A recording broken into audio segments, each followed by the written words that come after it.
Oke, assalamualaikum warahmatullahi wabarakatuh. Oke, terima kasih.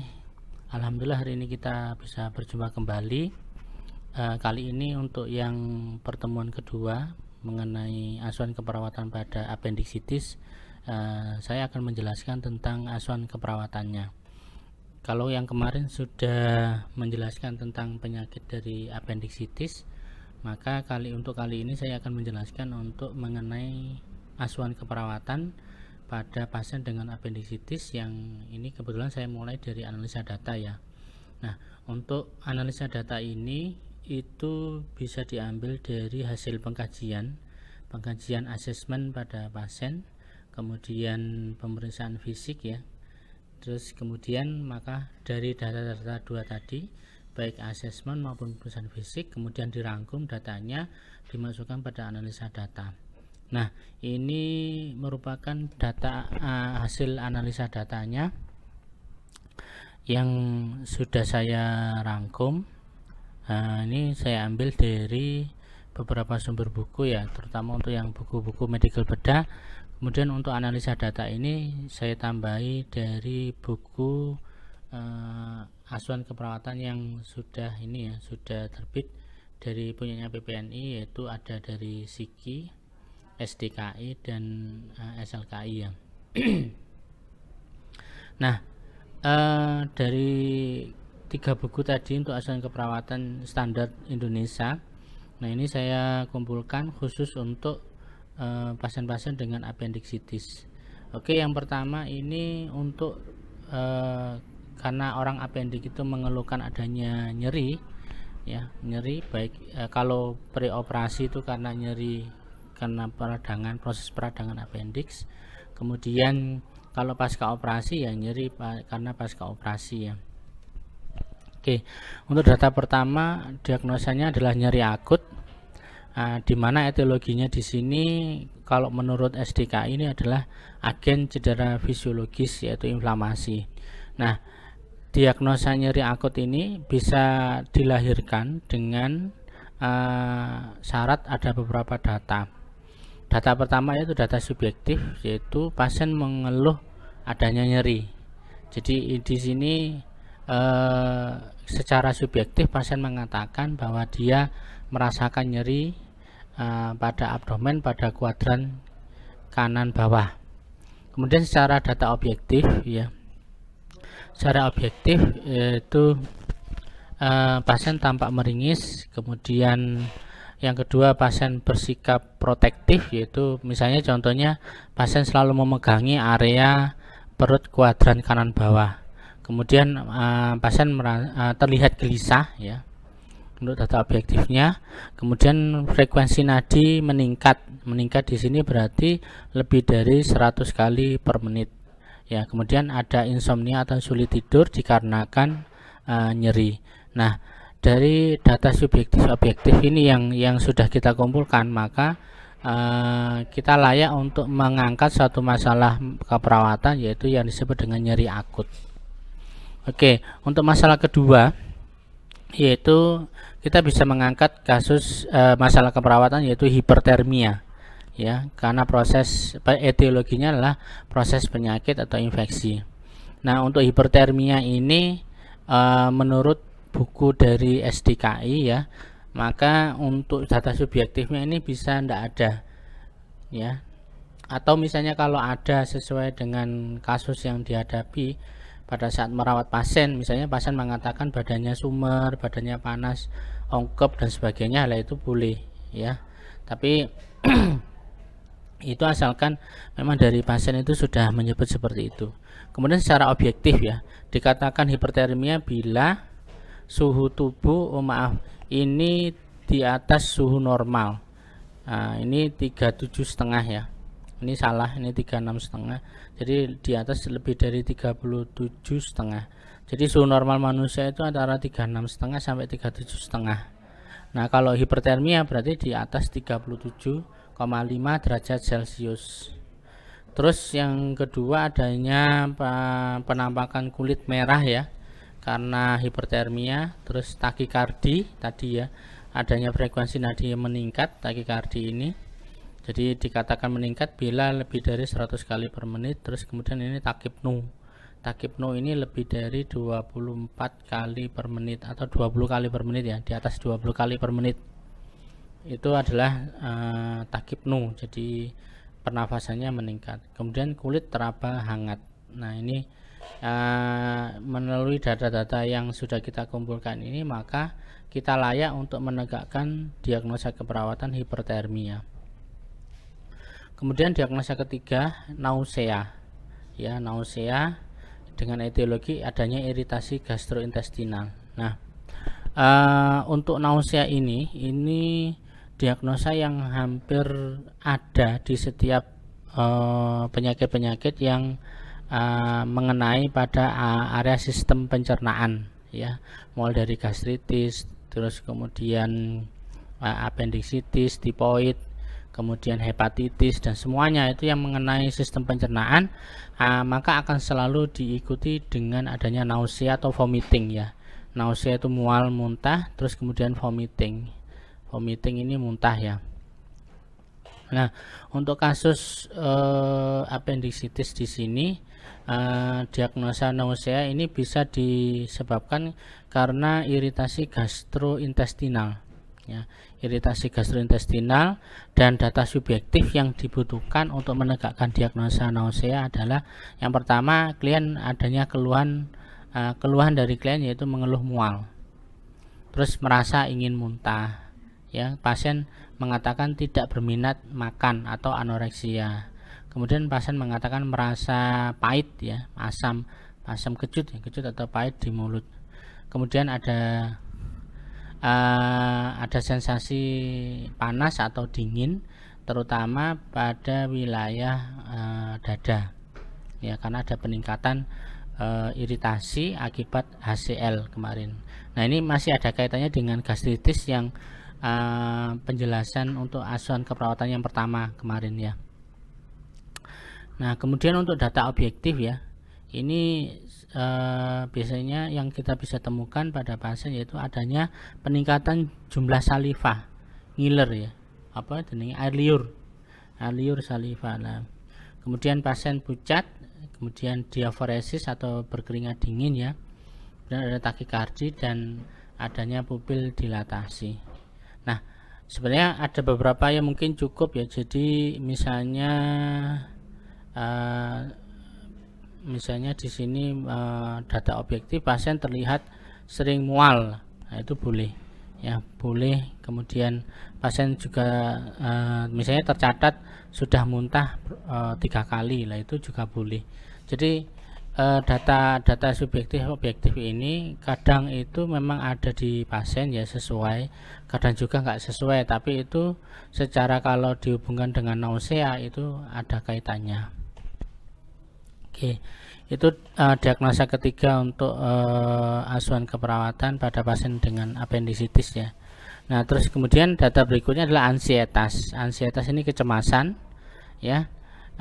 Etiologinya bisa karena kurang terpaparnya informasi ya.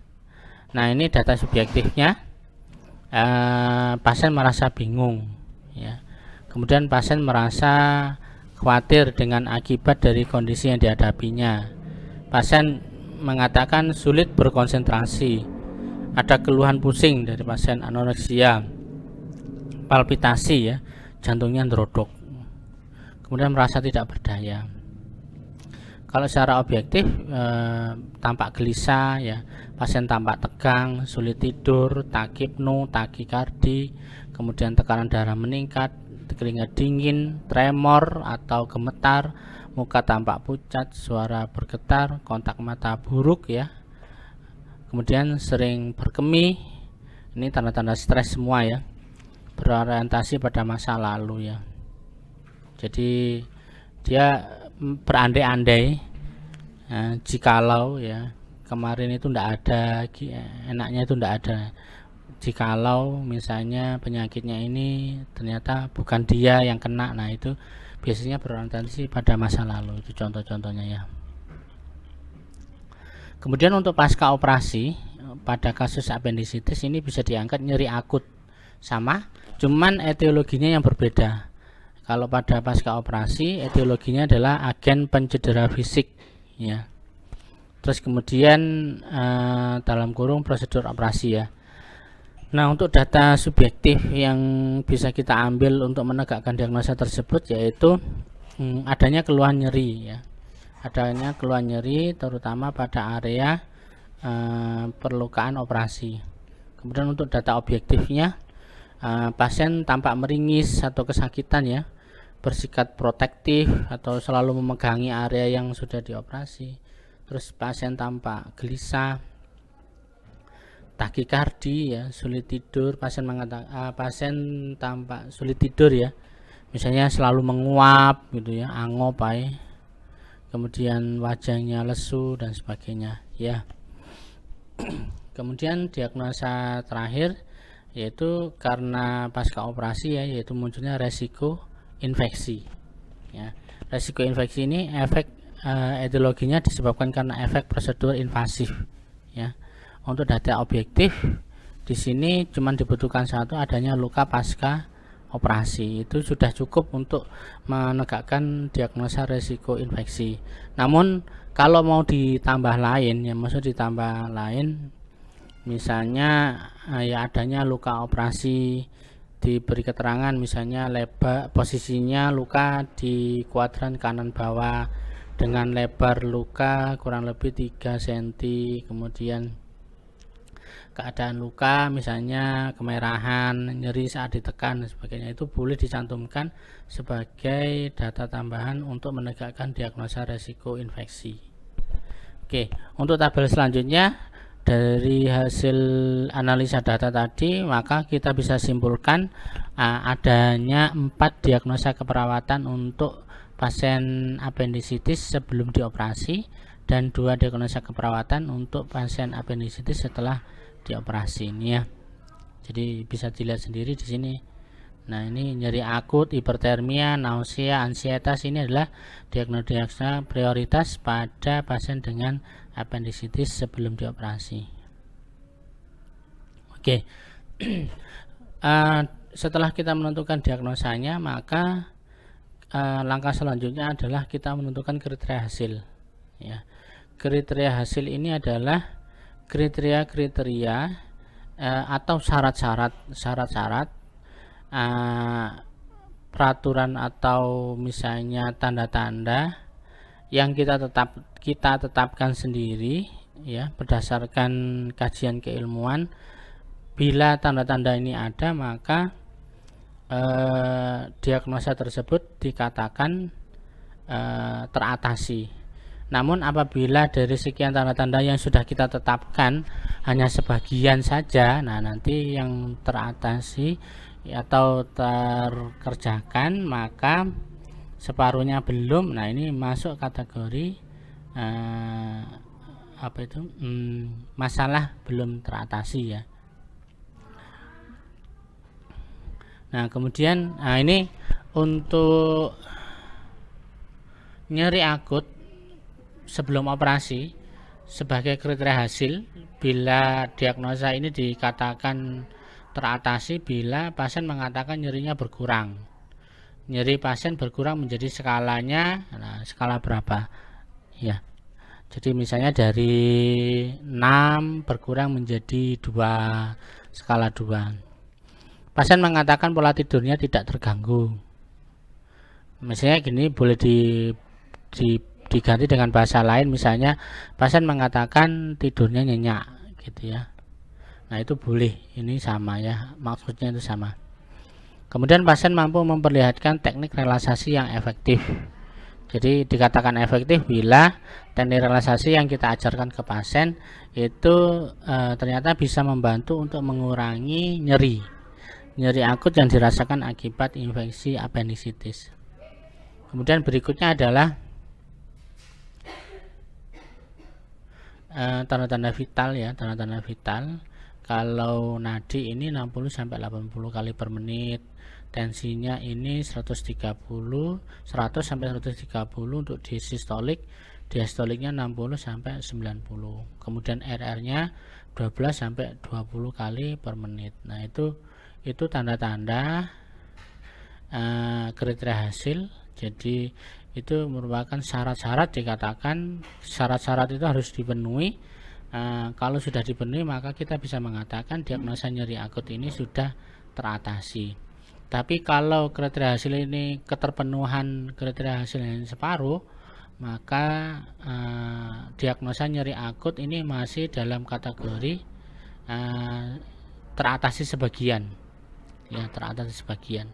Apabila nanti kriteria hasil ini sama sekali tidak ada yang sama dengan di pasien, maka diagnosa nyeri akut ini dalam kondisi belum teratasi, ya. Jadi karena tidak ada satupun syarat-syarat yang sudah terpenuhi. Oke, kita lanjut ke rencana intervensi. Pada rencana intervensi untuk kajian untuk diagnosa nyeri akut ini, yang pertama lakukan pengkajian. Jadi tindakan observasi dulu. Identifikasi skala nyeri, identifikasi respon nyeri non verbal, ya, misalnya wajah menyeringai, ya, kemudian tangan mengepal, jadinya pasien menahan kesakitan. Nah, itu contoh-contoh identifikasi adanya respon nyeri non verbal. Nomor 4, identifikasi faktor yang memberat dan memperingan terjadinya nyeri.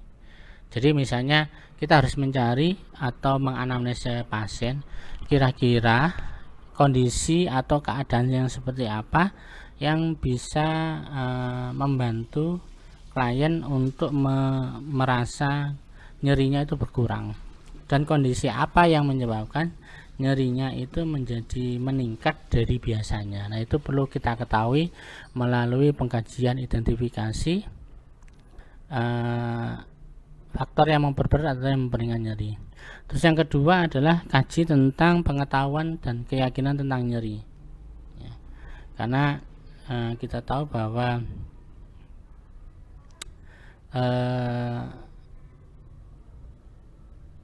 keyakinan tentang nyeri ini penting. Karena ada orang itu yang mungkin nyerinya sebenarnya biasa saja, tapi karena keyakinannya yang terlalu berlebihan, akibatnya lebay dan menganggap nyeri itu sangat luar biasa sakitnya, ya, jadi lebay.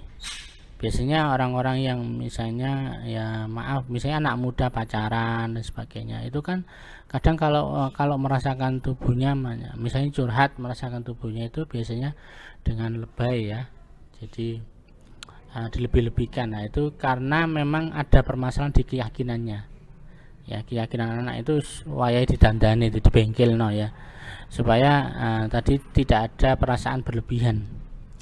Yang kedua adalah identifikasi pengaruh budaya terhadap respon nyeri, ya.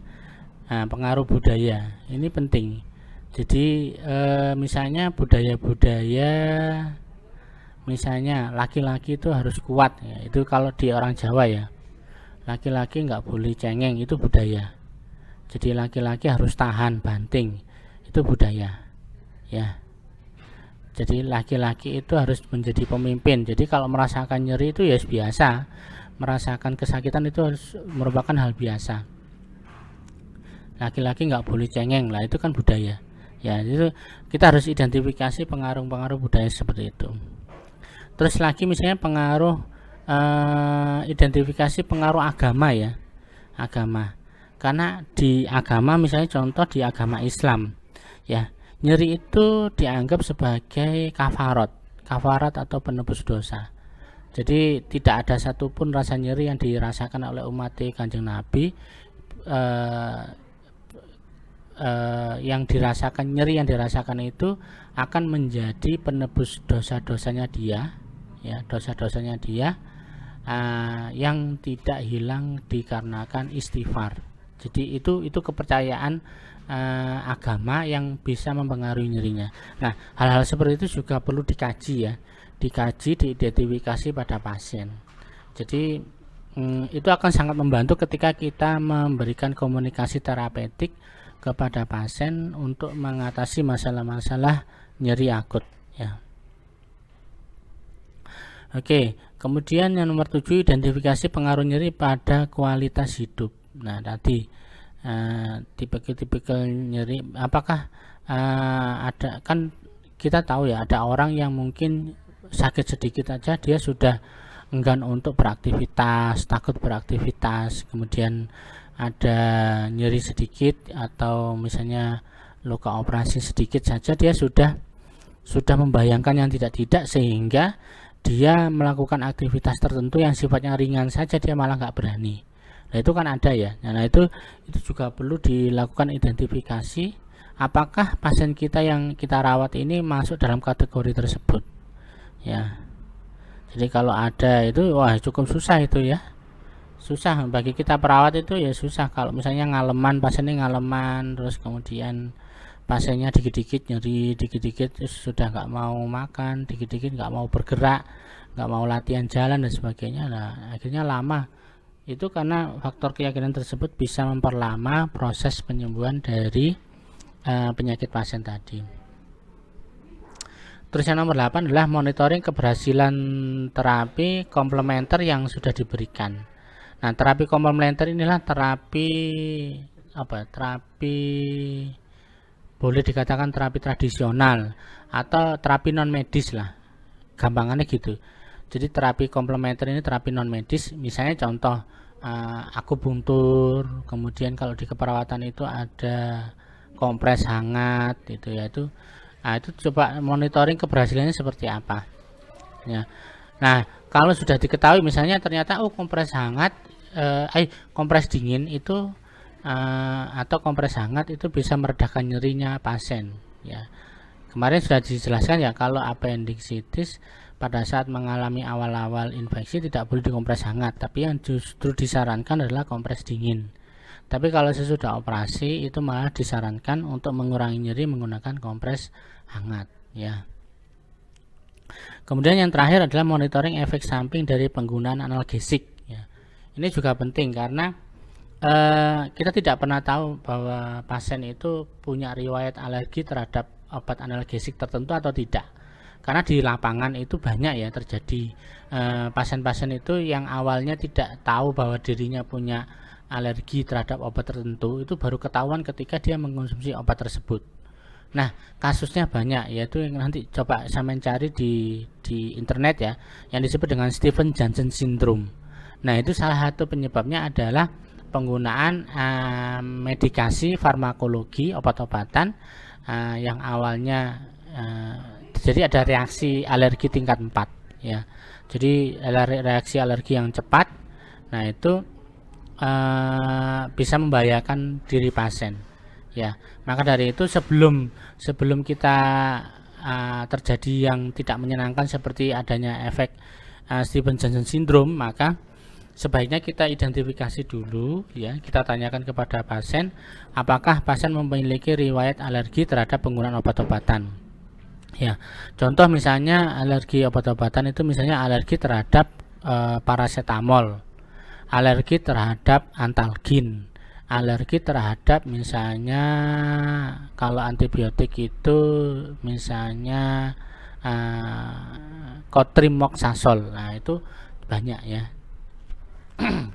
Makanya sebelum kita mengarah ke sana ada baiknya kita monitoring atau kita tanyakan ke pasien apakah ada alergi terhadap obat-obatan tersebut ya.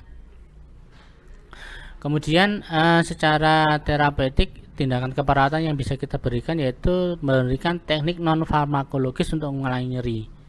Ya, contoh yang mungkin ini TENS ya. TENS ini alat elektrik untuk mengurangi nyeri. Kemudian bisa menggunakan hipnosis, hipnoterapi, atau bisa menggunakan akupressor, atau bisa menggunakan terapi musik ya. Nah, ini musiknya juga disesuaikan dengan kesukaan pasien. Terapi pijat, aromaterapi dan lain-lain ya. Nah, intinya non farmakologis ini itu adalah terapi-terapi untuk mengurangi efek nyeri. Jadi mengurangi nyeri, intensitas nyeri yang dirasakan pasien. Nah, supaya dia teralih ke kondisi lain ya, misalnya terapi musik lah. Contoh terapi musik, jadi pasien dibuat untuk terlena menikmati musik dan melupakan rasa nyeri yang dia dapat sebelumnya ya. Kemudian kontrol lingkungan yang memperberat rasa nyeri ya. Ini memanipulasi lingkungan supaya memberikan efek nyaman pada pasien. Kita tahu bahwa kalau misalnya kita tinggal di tempat yang sangat nyaman, itu akan berdampak pada kondisi rileks ya. Dalam pikiran kita itu menjadi rileks, tenang, enak, nyaman dan sebagainya. Nah, dan itu akan memberikan efek kenyamanan kepada pasien dan bisa mengurangi nyeri. Nah, beda lagi kalau misalnya sudah tempatnya panas, ongkep, nggak ono kipas, merengunu, ngombe yo larang. Nah, itu semuanya akan berdampak menjadi stres ya. Ada keberadaan stres tersebut akan memperberat rasa nyeri yang dirasakan pasien tadi. Jadi kita menyediakan lingkungan yang nyaman supaya pasien itu tidak stres, bisa rileks, dan tentunya rasa nyeri yang dirasakan itu akan berkurang ya. Kemudian yang nomor 3 yaitu memfasilitasi istirahat dan tidur ya. Memfasilitasi. Jadi memfasilitasi ini biasanya ya ada ritual-ritual yang bisa kita lakukan supaya pasien itu bisa tidur dengan tenang, nyaman. Misalnya kita siapkan tempat tidurnya itu dalam kondisi rapi, bersih, wangi kan gitu ya. Terus kemudian kita siapkan misalnya sampah-sampah yang ada di sekitar tempat tidurnya kita buangkan. Kemudian kebersihan kamarnya kita jaga ya. Pokoknya dibuat bersih, nyaman, rapi. Nah, itu orang akan cenderung mudah untuk tidur ya, rileks gitu ya. Yang terakhir nomor 4 itu mempertimbangkan jenis dan sumber nyeri dalam pemilihan strategi meredakan nyeri ya.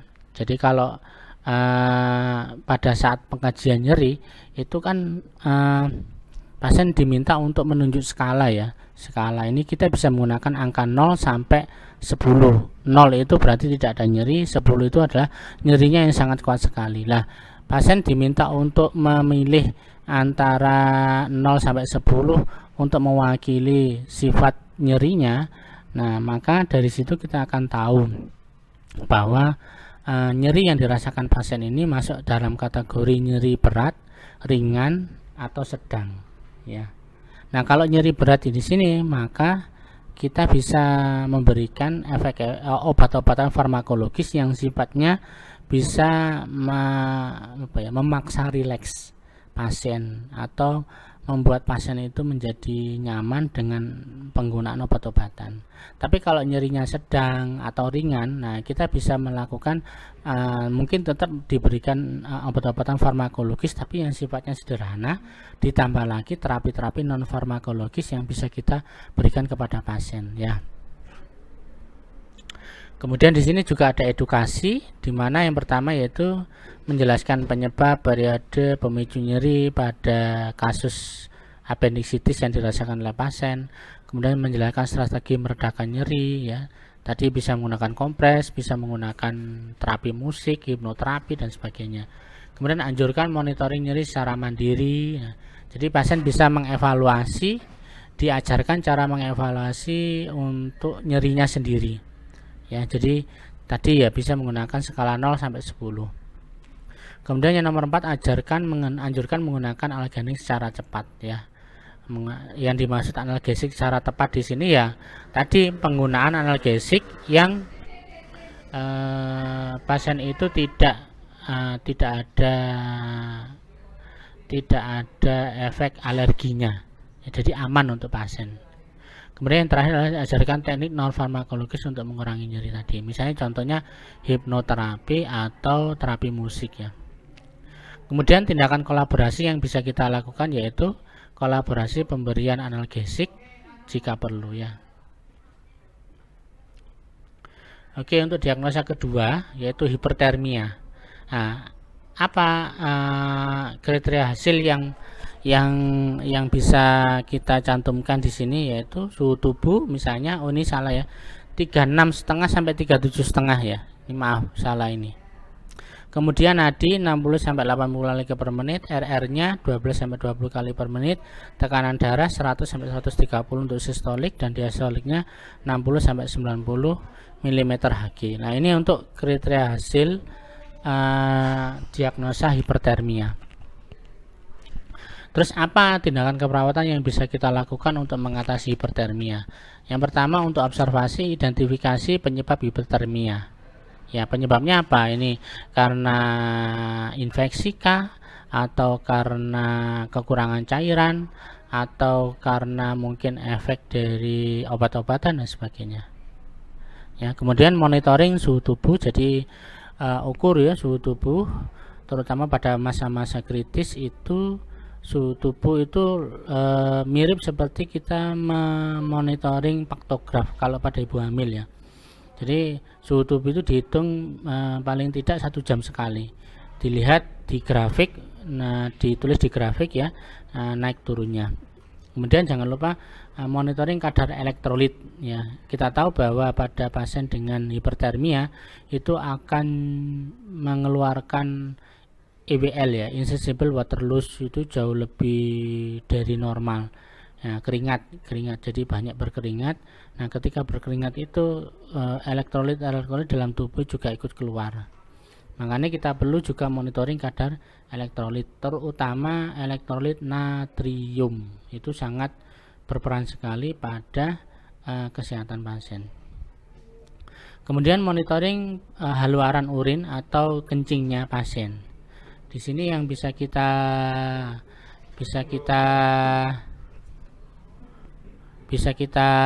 identifikasi ya, mulai dari jumlah urin dalam 24 jam, kemudian warna, yang tidak kalah penting adalah warnanya ini kuning jernih atau pekat ya. Kalau pekat itu berarti pasien dalam kondisi kekurangan cairan. Tapi dalam kondisi kalau urinnya ini kuning jernih ya, maka pasien dalam kondisi yang sehat, karena itu ciri-ciri urin yang sehat ya. Kemudian monitoring komplikasi akibat hipertermi. Komplikasi akibat hipertermi misalnya kejang demam ya. Hipertermi misalnya suhunya mencapai 39 derajat Celcius ke atas. Nah, itu ada beberapa orang tertentu yang tidak tahan dengan suhu panas sehingga menyebabkan kejang demam. Jadi kita harus monitoring apakah ada kemungkinan untuk menjadi komplikasi berupa kejang demam. Kemudian tindakan terapeutik apa yang bisa kita kerjakan? Yang pertama, sediakan lingkungan yang dingin. Nah, lingkungan dingin ini bisa mungkin kalau di ruangan tersebut ada AC ya, kita hidupkan AC-nya. Kalau ada kipas angin ya, kita gunakan kipas anginnya. Kalau nggak ada ya, kita buka jendelanya ruangan tersebut supaya isis ya, angin itu ada yang masuk. Kemudian yang kedua adalah longgarkan atau lepas pakaian ya. Jadi pasien diminta untuk kalau bisa menggunakan pakaian-pakaian yang lebih longgar ya, jangan terlalu ketat. Yang kalau ketat nanti maka akan menimbulkan hipertermi ini susah turun ya, jadi suhunya panas terus. Makanya kita berikan longgar atau melepas pakaian untuk mengurangi suhu tubuh dengan prinsip evaporasi. Terus yang berikutnya adalah bahasanya adalah kipasi permukaan tubuh ya. Ini pakai kipas angin boleh ya. Berikan cairan oral. Nah, ini pada saat hipertermi karena ada potensi dehidrasi ya, maka ada baiknya kita memaksimalkan metode pemberian cairan yang masih ada. Misalnya ketika pasien itu masih bisa mau minum ya, maka ya berarti kita maksimalkan pemberian cairan ini melalui oral ya. Tapi kalau misalnya pemberian cairan oral ini ternyata tidak bisa terpenuhi, maka mau tidak mau maka kita harus memberikan bantuan berupa pemasangan infus ya. Terus yang berikutnya, ganti linen jika klien mengalami hiperhidrosis. Jadi maksudnya di sini adalah mengganti spray tempat tidur yang mungkin sudah basah karena hiperhidrosis, yaitu keringat yang berlebihan dari pasien pada saat dia merasakan demam. Nomor 6, lakukan pendinginan eksternal ya, kompres dingin boleh ya, atau kompres hangat boleh ya. Oke, yang nomor 7, hindari pemberian antipiretik atau aspirin. Ini harapannya yaitu penurunan suhu itu terjadi secara alami. Namun ada pertimbangan lain ya, bila mana suhu tersebut sudah sangat membahayakan, artinya sangat tinggi sekali, maka ada baiknya mungkin nanti dokter ya mikir ya, dokter akan memberikan antipiretik ya, secara infus atau secara injeksi ya. Kemudian edukasi, anjurkan tirah baring. Jadi meminimalkan aktivitas ya.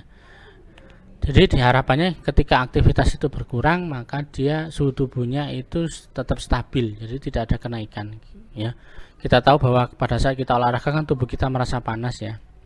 Nah, itu pada pasien-pasien yang hipertermi, maka kita sebaliknya yaitu menganjurkan pada pasien untuk tidak terlalu banyak melakukan aktivitas supaya suhunya tidak semakin panas. Terakhir, kolaborasi yaitu pemberian cairan dan elektrolit intravena ya, atau biasanya pasien akan diberikan antipiretik ya oleh dokternya. Nah, tapi itu merupakan tanggung jawab penuh dari dokter, bukan kita ya. Oke, untuk diagnosa ketiga yaitu nausea. Nausea di sini kriteria hasilnya yaitu yang pertama, pasien mengatakan mualnya berkurang, pasien mengatakan tingkat selera makannya dan kenyamanannya meningkat, kemudian pasien dapat mengendalikan mual muntah, porsi makan habis, hidrasi tidak terganggu, ya minumnya ya tidak terganggu. Nah, kemudian untuk tindakan keperawatan yang pertama adalah observasi, identifikasi pengalaman mual ya, identifikasi isyarat nonverbal ketidaknyamanan ya, identifikasi dampak mual terhadap kualitas hidup ya. Misalnya mual-mual terus akhirnya tidurnya terganggu jadi insomnia gitu ya. Identifikasi faktor penyebab mual. Nah, mualnya ini dari mana sumbernya? Dari iritasi lambung apa memang dari makanannya yang enggak terkontrol? Misalnya sudah punya riwayat gastritis kok masih seneng aja dengan makanan yang pedas. Nah, itu juga ini ya faktor penyebabnya. Kemudian identifikasi antiemetik yang mencegah mual. Nah, antiemetik ini adalah anti muntah yang tujuannya banyak ya, yang misalnya contoh metoclopramid. Metoclopramid itu bekerjanya adalah mempercepat makanan itu masuk ke duodenum. Jadi ketika pasien itu mual dan muntah, makanan sudah masuk ke dalam duodenum dan tidak bisa dikeluarkan lagi ya. Nomor 6, monitoring mual, frekuensi, durasi dan tingkat keparahannya ya. Jadi mual di sini bisa macam-macam ya. Yang paling terkenal itu karena misalnya gastritis ya, asam lambung meningkat. Kemudian terus yang kedua misalnya penggunaan obat-obatan ya. Terus frekuensinya bagaimana, sering atau jarang atau kadang-kadang hanya waktu makan. Nah, itu kita perlu tahu. Durasinya, ketika mual-mual itu dalam jangka waktu lama atau singkat ya. Terus tingkat keparahannya, tingkat keparahan di sini adalah reaksi mualnya pasien ini. Jadi kalau yang sudah sangat parah itu dia muntah tapi nggak ada yang dimuntahkan karena sudah habis semua ya. Itu tingkat keparahan, berarti yang seperti itu sangat parah sekali. Nomor 7, monitoring asupan nutrisi dan kalori. Nah, ini penting juga karena selama sakit apendisitis kita juga tetap harus memastikan bahwa kebutuhan makan pasien terpenuhi ya. Jadi termasuk di sini adalah evaluasi sejauh mana asupan nutrisi ini sudah diterima oleh pasien. Kemudian secara terapeutik ini adalah yang bisa kita lakukan adalah mengendalikan faktor lingkungan. Jadi ya, bau yang tidak sedap harus hilang, suara, kebersihan ini harus dijaga ya, diberikan bau-bau yang wangi. Nah, itu pokoknya yang nyaman.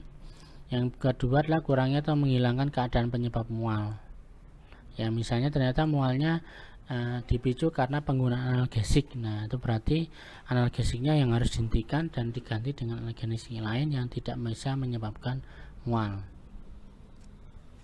Kemudian yang terapeutik ketiga yaitu berikan makanan dalam jumlah kecil dan menarik.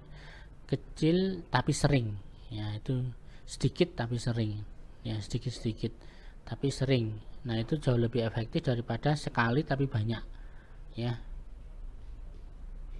Yang nomor 4, berikan makanan dingin, cairan bening, tidak berbau, tidak berwarna jika perlu. Nah, ini makanan dingin yang diberikan ke pasien ini bisa membantu untuk mengurangi rasa mual yang dirasakan oleh pasien, ya. Terakhir, edukasi, yaitu anjurkan istirahat dan tidur yang cukup.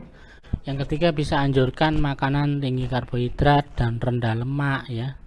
Jadi lemak ini juga bisa memicu mual itu menjadi lebih sering, ya.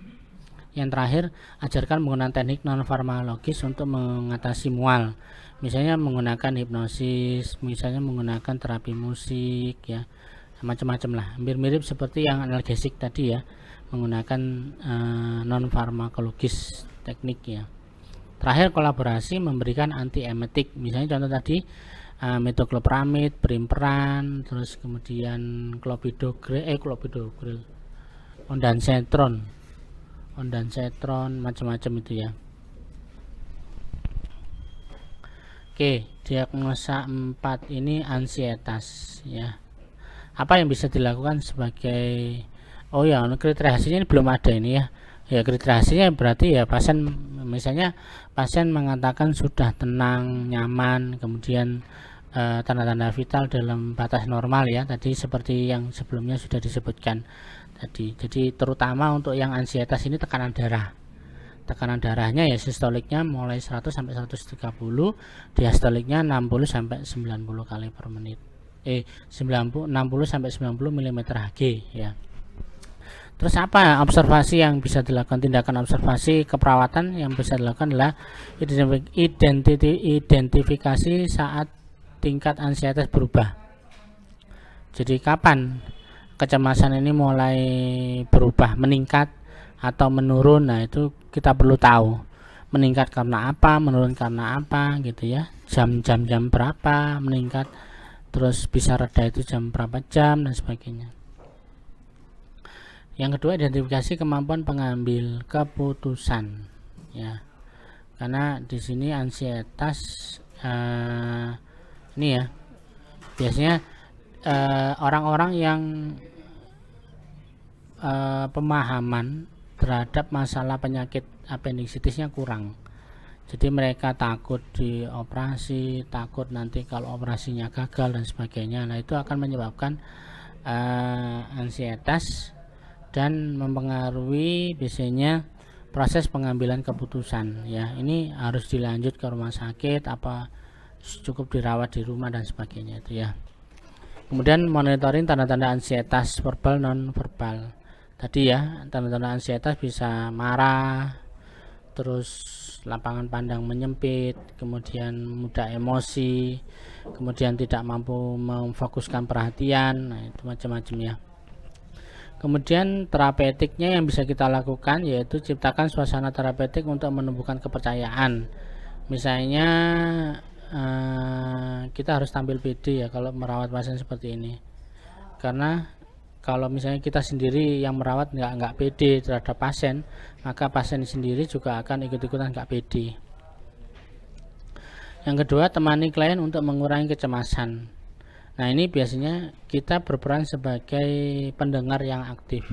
Jadi kadang-kadang kecemasan pasien itu juga diikuti dengan keluhan-keluhan, ya. Maka kita sebagai perawat ketika memberikan komunikasi terapeutik, perawatan komunikasi, ya, dengan menggunakan proses komunikasi yang nyaman. Maka dari itu kita usahakan bisa sebagai pendengar yang aktif, ya, untuk menerima keluhan pasien, menerima apa yang dirasakan, itu tahu, maka kita harus bisa menjadi pendengar yang aktif. Kemudian yang nomor 3 adalah pahami situasi yang membuat ansietas, ya. Pahami. Jadi termasuk di sini, ya, berarti sampean harus jeli, ya. kita sebagai perawat harus jeli bahwa pasien ini ansietasnya itu penyebabnya ini. Yang bisa meningkatkan ansietas pasien itu adalah faktor A, B, C ya. Yang bisa untuk mengurangi ansietas pasien itu apa aja. Nah, itu kita harus tahu ya. Dan itu perlu kita komunikasikan kepada pasien. Nih, dengarkan dengan penuh perhatian, ini berarti pendengar yang aktif. Terus gunakan pendekatan yang tenang dan meyakinkan. Jadi kita harus benar-benar empati kepada pasien. Jadi kalau misalnya contoh ketika berkomunikasi dengan pasien ya sebaiknya kita berhadapan. Jadi pandangan kita fokus kepada pasien, tidak lirik sana sini. Nah, itu akan memberikan pendekatan ya, dan akan menimbulkan rasa keyakinan pasien terhadap perawatnya. Yang nomor 6 adalah tempatkan barang pribadi yang memberikan kenyamanan. Artinya ya barang-barang pribadi terutama yang mempunyai nilai ya, harga. Jadi mungkin kita bisa titipkan ke pasien, ke keluarganya untuk dibawa pulang dan sebagainya. Kalau misalnya supaya tidak terjadi kehilangan ya. Kemudian motivasi untuk mengidentifikasi situasi yang memicu kecemasan ya. Jadi identifikasi situasi-situasi apa yang bisa memicu kecemasan ya. Ya nanti keluarga atau pasien sendiri kita minta untuk berpikir ya, kira-kira apa sih yang menyebabkan dia cemas, gak bisa rileks itu apa. Nah itu nanti dari penyelidikan tersebut akan tahu ya, bahwa ternyata penyebab utama dari kecemasan dia itu adalah faktor A atau faktor B dan sebagainya. Kemudian yang edukasi ini sangat penting untuk mengurangi ansietas ya. Yang pertama, jelaskan prosedur termasuk sensasi yang mungkin dialami. Ini misalnya contoh pasien mau dioperasi. Nah, kalau perlu kita akan menjelaskan bagaimana sih proses operasi dari appendicitis itu. Nah, itu akan memberikan sedikit bayangan kepada pasien bahwa nanti selama dioperasi pasien akan diberlakukan seperti itu. Nah, biar mereka tenang ya, terus kemudian bisa pasrah kepada tim dokter dan sebagainya ketika dioperasi ya. Informasikan secara faktual mengenai diagnosis, pengobatan dan prognosis. Nah, ini butuh keterampilan komunikasi yang bagus ya. Karena kalau misalnya kita masih pemula ya, kayak sama-sama semua itu kan masih pemula. Nah, itu kalau salah ngomong sedikit itu bisa menyebabkan kecemasan pada pasien itu menjadi lebih meningkat. Karena memang banyak yang kasusnya di kampung-kampung itu ya. Karena mungkin dia ngobrol dengan orang yang bukan ahli kesehatan dan sebagainya. Dan kesemuanya serba kira-kira ya, serba kira-kira yang belum tentu kebenarannya. Maka dari itu malah justru dia menjadi sangat cemas ya, kemudian stres, dan akhirnya orang yang mendengar itu ansietasnya akan menjadi meningkat. Kemudian anjurkan melakukan tindakan kegiatan yang tidak kompetitif ya. Artinya yang tindakan-tindakan yang bebas, tidak perlu ada kompetitor atau balapan itu ya, tidak ada. Jadi biar mereka lebih tenang, nyaman, rileks, menikmati keadaan, menikmati situasi. Nah, itu bisa membantu pasien untuk lebih tenang kembali. Yang nomor 5 adalah anjurkan untuk mengungkapkan perasaan dan persepsi. Nah, ini penting sekali ya. Jadi makanya kenapa tadi yang saya sebut bahwa perawat itu salah satu perannya adalah bisa sebagai pendengar yang aktif. Nah, karena memang di sini itu pasien itu memang dianjurkan untuk mengungkapkan perasaan ya, perasaan dan persepsi yang selama ini muncul di kepalanya.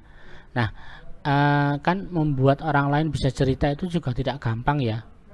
Orang lain jujur kepada kita itu juga gak gampang. Orang lain mau cerita itu juga tidak gampang. Nah, kita sebagai perawat ya harus bisa meyakinkan.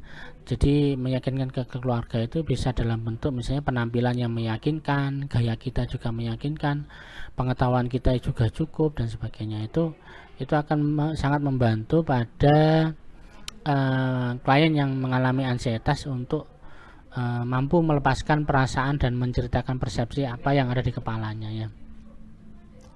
Kemudian nomor 6, latih kegiatan pengalihan untuk mengurangi ketegangan.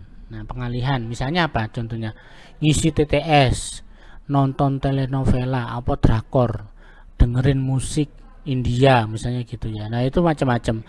Yang penting dia bisa menikmati kegiatan lain, kemudian dia terpesona dan melalaikan kecemasan yang dialami karena penyakitnya ya. Kemudian nomor 7 yaitu latih penggunaan mekanisme pertahanan diri yang tepat. Jadi di sini itu pasien dilatih untuk pertama menerima kondisinya saat ini ya. Jadi supaya dia lebih tenang, menerima dan yakinkan bahwa sakit ini bisa selesai, bisa disembuhkan ya. Ya tentu ini butuh banyak orang ya. Misalnya ada orang-orang tertentu yang mungkin sejak awal sudah dipercaya ya. Kemudian nomor 7 latih penggunaan mekanisme pertahanan diri yang tepat ya, pertahanan diri. Kemudian dilakukan teknik relaksasi. Nah, ini kalau bisa menggunakan hipnosis, kita bisa membantu mengurangi kecemasan pasien dengan menggunakan metode hipnosis ya.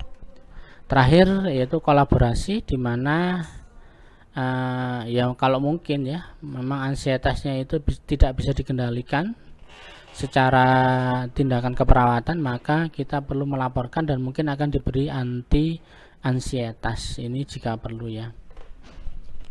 Oke, yang berikutnya adalah diagnosa keperawatan pasca operasi. Yang pertama adalah resiko infeksi ya.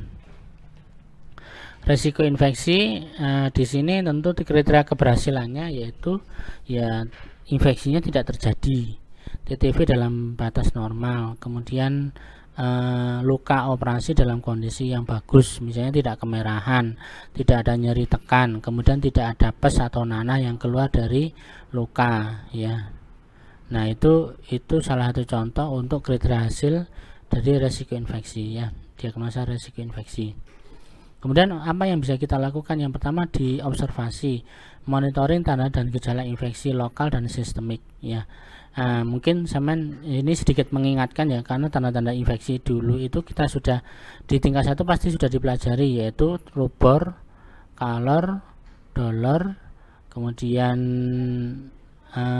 fungsiolaesa, tumor. Nah itu ya, jadi itu tanda-tanda keberadaan infeksi. Jadi kalau dibahasakan dalam bahasa Indonesia, adanya nyeri pada daerah luka, kemudian adanya demam atau panas pada daerah luka, adanya nyeri tekan pada daerah luka ya, kemudian adanya pes atau nanah yang dikeluarkan ya, kemudian ada pembengkakan pada daerah luka. Itu semuanya adalah tanda-tanda infeksi.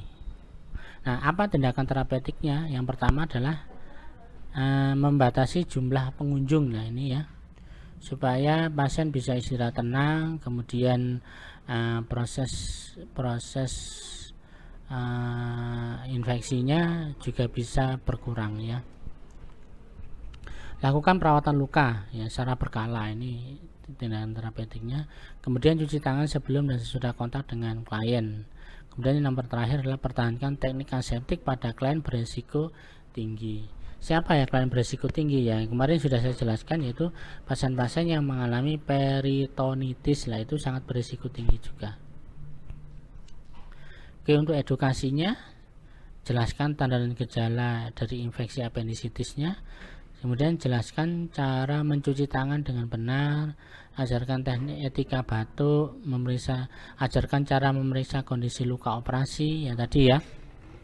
Nah, pasien diajarkan tentang bagaimana luka yang sehat atau bagaimana luka yang kotor atau berpotensi infeksi. Terus anjurkan untuk meningkatkan asupan nutrisi ya, karena ini penting ya untuk proses penyembuhan dari luka. Kemudian anjurkan meningkatkan asupan cairan, ini juga penting untuk mempertahankan tensi nadi ya, tanda-tanda vital pasien tetap dalam kondisi normal. Untuk kolaborasi yaitu pemberian antibiotik untuk mencegah terjadinya infeksi. Nah, untuk diagnosa nyeri ya, nyeri ini saya rasa sama dengan tindakan keperawatan nyeri sebelum dilakukan operasi appendektomi. Oke, ini daftar pustakanya. Saya rasa ini materi untuk asuhan keperawatan appendisitis sudah cukup. Terima kasih sudah mendengarkan, dan jangan lupa nanti isi di kolom komentar sebagai pengganti dari absensi. Apabila ada pertanyaan silakan ditulis di kolom komentar, dan saya cukupkan sekian. Terima kasih. Wassalamualaikum warahmatullahi wabarakatuh.